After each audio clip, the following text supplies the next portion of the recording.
balik lagi sama Sandy di channel Hobi Nonton.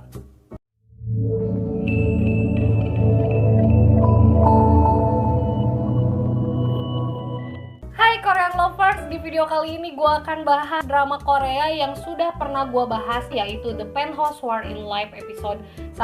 Sekarang gue akan bahas episode 2-nya. Buat teman-teman yang belum nonton episode 1, lebih baik teman-teman tonton dulu episode 1-nya biar teman-teman gak gagal paham. Oke, langsung aja ke ceritanya.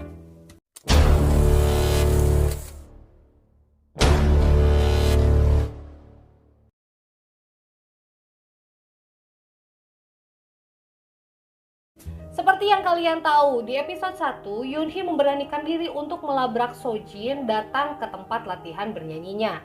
Adegan selanjutnya, Yoonhee memperlihatkan luka di lehernya dan menghina Sojin bahwa anaknya Berona tidak perlu belajar darinya. Yoonhee yakin kalau Berona akan masuk ke sekolah Seni Chong-ah dengan bakatnya sendiri. Kemudian Sojin mengusir Yoonhee, tapi Yoonhee malah mengancam Sojin bahwa Yoonhee akan kembali untuk mengambil trofi milik Sojin.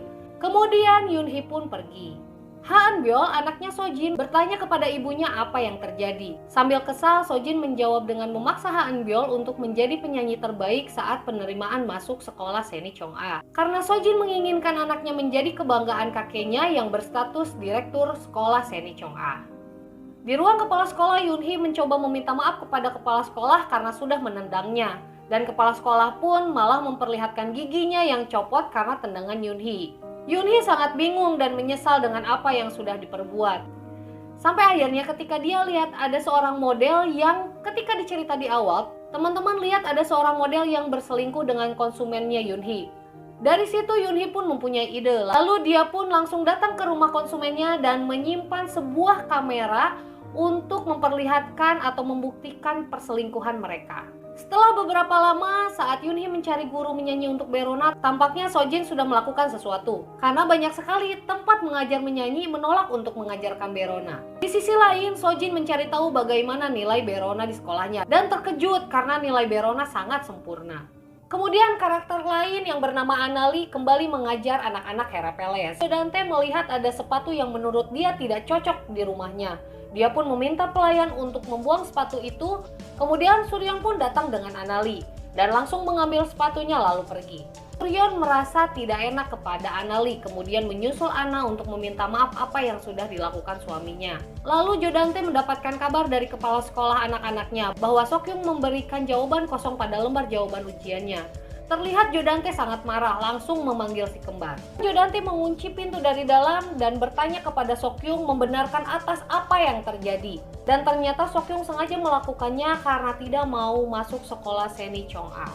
Kemudian Dante pun marah, tapi Seokhyung membelanya dan siap menggantikan adiknya untuk dihukum oleh Dante. Suryeon yang baru kembali dari luar menanyakan apa yang terjadi. Seokhyung malah marah kepada Suryeon.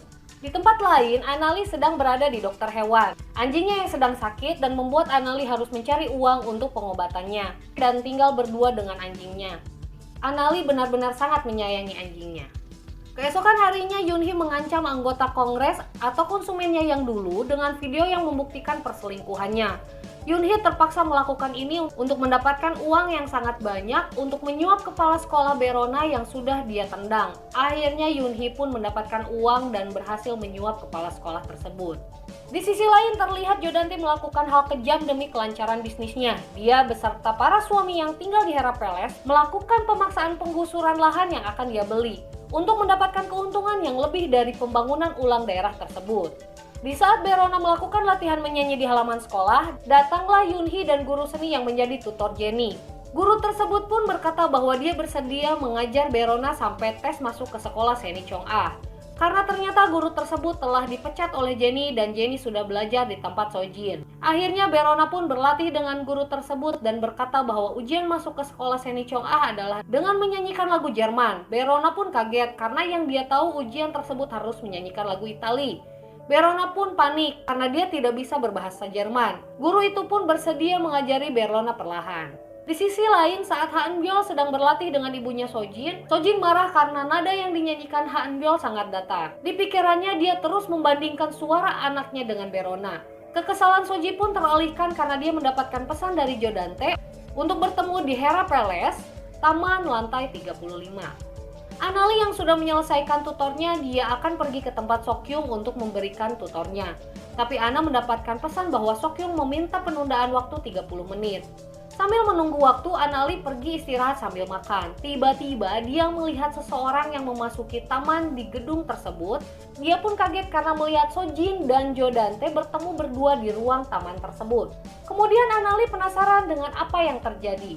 Jo Dante menarik kalung Sojin dan langsung memberikan sebuah kalung mewah kepada Sojin. Sojin pun senang dan mereka pun langsung melakukan kissing. Di tempat lain ternyata Anali merekam semua adegan yang dilakukan oleh Sojin dan Jo Dante. Setelah beberapa lama, Ana yang sedang mengajar kepada Sokyung dan Sokun mencicipi cemilan yang ada di sana. Karena kue tersebut rasanya enak, Ana pun mengambil beberapa kue dan memasukkan ke dalam tasnya. Tanpa disadari Sokyung melihatnya. Saat Sokyung memasuki kamarnya untuk mengikuti pelajaran, Ana meminta Sokyung untuk mengerjakan soal yang dia berikan. Tapi Sokyung menolak, sehingga terjadi perkelahian. Kemudian Sokyung pun mengusir Ana. Sokun mencoba menghentikan perkelahian mereka dengan menyebutkan bahwa pelajaran hari ini diakhiri dengan cepat dan sudah mendapatkan izin dari ibunya. Ana pun langsung bersiap-siap untuk pulang. Sokyung yang belum puas dengan sengaja memasukkan gantungan kunci ke dalam tas Ana. Saat Ana sedang pamit kepada Suryon, tiba-tiba Sokyung berteriak bahwa gantungan kuncinya hilang dan meminta Ana untuk mengeluarkan isi tasnya. Saat itu Sokyung pun menuduh Ana mengambil gantungannya. Tapi Suryon meminta maaf kepada Ana. Sokyung kaget dan memarahi Suryon, sehingga terdengar oleh Jo Dante. Jo Dante langsung memberikan laporan ke penjaga di lobi, lalu penjaga tersebut meminta Ana agar jangan dulu pergi. Kemudian Jo Dante dan anaknya datang. Jo Dante meminta Ana untuk meminta maaf. Kalau enggak, dia akan langsung menelpon polisi. Karena kejadian tersebut membuat Ana mengingat masa lalunya, ternyata Ana pernah mengalami kejadian seperti itu oleh orang tua asuhnya. Ana pun langsung meminta maaf. Selang beberapa lama, Sokyung memanggil anak-anaknya untuk membuli Ana. Ana pun didorong ke dalam kolam oleh Sokyung dan diberi uang. Ana menangis karena dia mengingat kembali masa lalunya. Ia pun bersedih. Suryon yang tidak terima atas apa yang sudah dilakukan Sokyung meminta Sokyung untuk meminta maaf kepada Ana. Tapi Sokyung malah membentak ibunya dan bilang kalau dia bukan ibu kandungnya. Dia tidak mempunyai hak untuk melakukan itu. Walaupun Suryon bukan ibu kandung mereka, tapi Suryon sangat mencintai mereka. Sokyung pun berbicara bahwa ibunya tidak pernah ada ketika dia membutuhkannya. Kalau ibunya lebih memilih anak kandungnya yang sedang sakit dibandingkan dirinya. Lalu Sokyung mendorongnya. Suryon yang sangat sedih mendengarnya dan langsung bercerita kepada Jo Dante. Suryon menanyakan dari mana anak-anak tahu keadaan ini, tapi Jo Dante pun mencoba menenangkannya. Sedangkan Sokyung menemui pelayan dan memberikan sebuah foto Suryon dan mantan suaminya dulu.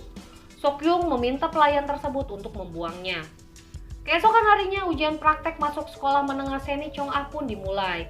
Terlihat semua peserta mulai memasuki sekolah dengan didampingi oleh orang tua masing-masing. Di dalam gedung, ketika Berona sedang melihat-lihat pengumuman, tiba-tiba dia kaget dan bertanya pada ibunya apa yang seharusnya dia lakukan.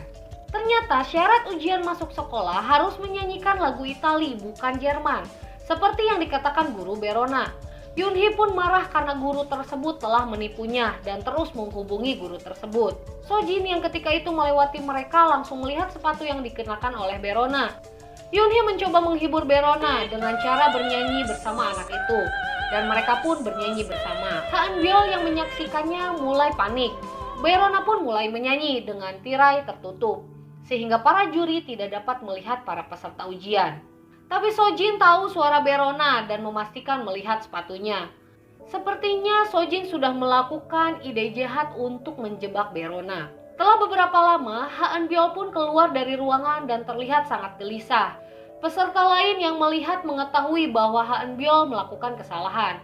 Sambil menangis dan berlari, Han-byul pun pergi. Datanglah seorang perempuan yang tidak sengaja menabrak Suryon. Suryon sempat curiga dan mengetahui siapa perempuan tersebut dari sepatunya. Sokyung juga yang berpapasan dengan perempuan itu merasa familiar melihat wajahnya yang ditutup masker. Sokyung aneh melihat papan nama yang digunakannya, dia tidak kenal dengan nama tersebut.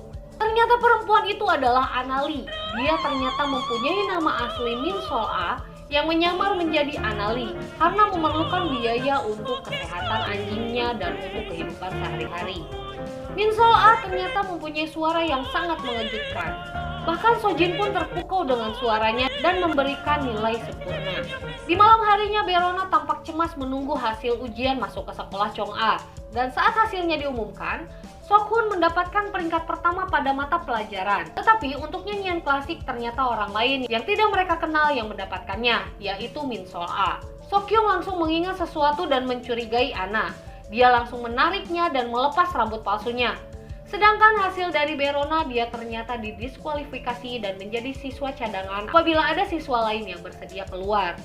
Rona sangat kecewa dan berlari melewati jalan. Sol-a yang ketahuan langsung dikepung sama keluarga Jodante. Sol-a sudah melakukan permintaan maaf. Tetapi Sokyung menamparnya dan Jodante menginjaknya dengan kaki dan berkata menjijikan. Sol-a menahan amarahnya dan melawan Jodante, lalu pergi.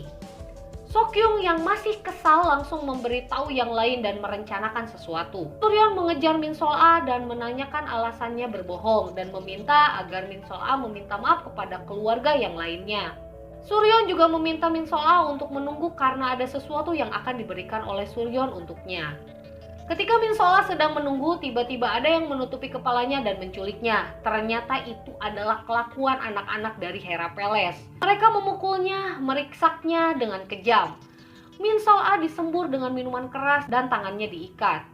Kemudian dikunci mobil dari luar dan merekamnya. Di sisi lain, ternyata yang membuat Berona tidak lolos masuk sekolah tersebut adalah Sojin yang menyuap guru lain untuk memberikan nilai jelek untuk Berona.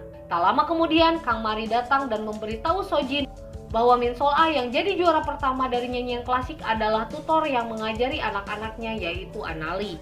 Yunhee yang menemukan Berona yang sedang menangis pun langsung menghampiri Berona dan mencoba untuk merusak pita suaranya. Dan Yunhee pun memeluknya sambil menangis. Oke guys, ternyata di akhir cerita terlihat Sojin menjatuhkan sebuah ballpoint sebagai tanda atau kode untuk juri lain untuk memberikan Berona nilai yang jelek. Jadi itulah sebabnya Berona bisa didiskualifikasi. Oke guys, sekian video kali ini. Ikutin terus perkembangan dari The Pet House War in Life episode 3 di video selanjutnya. Jangan lupa subscribe dan tekan tombol loncengnya biar gue tetap semangat untuk bikin video yang lebih bagus lagi. Dan jangan lupa juga like and share video ini. Untuk teman-teman yang suka drama Korea yang udah nonton video ini, kamsahamnida. Thank you semuanya yang udah nonton. Sampai jumpa di video selanjutnya. Seni pamit. Bye bye.